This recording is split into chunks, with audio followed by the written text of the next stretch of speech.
software and hardware since I was a kid.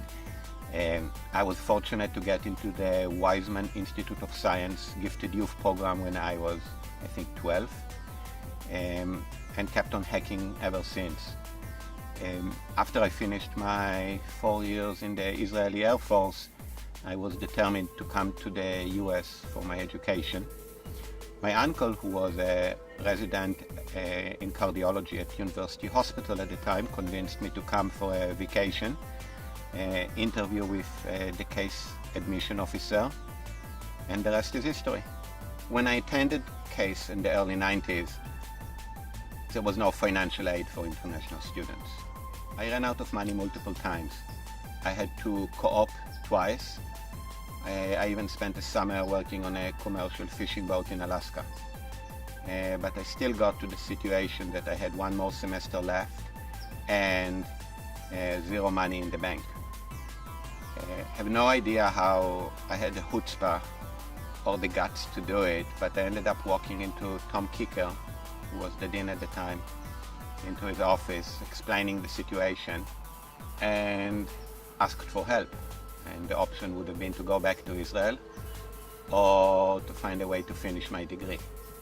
2 days later, I got a phone call from Roger Cerne in the Alumni Association, who was able to bend a few rules and think creatively about the problem and make things happen.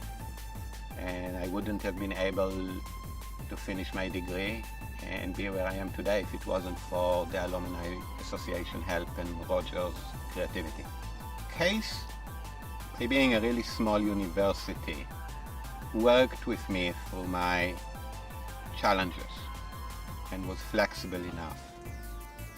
It allowed me to take my chances. It allowed me to take a chance at failing.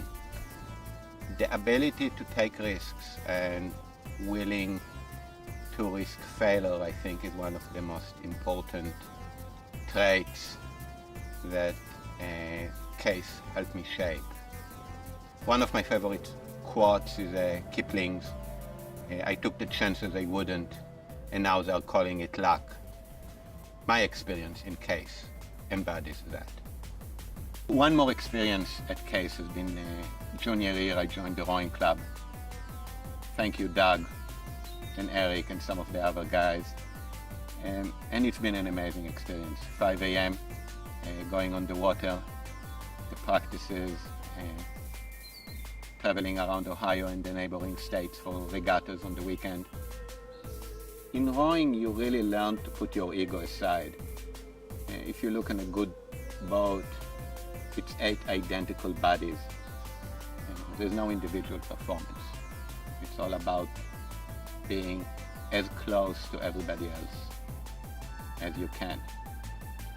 And I've often seen how in business and in projects, if you put your ego aside,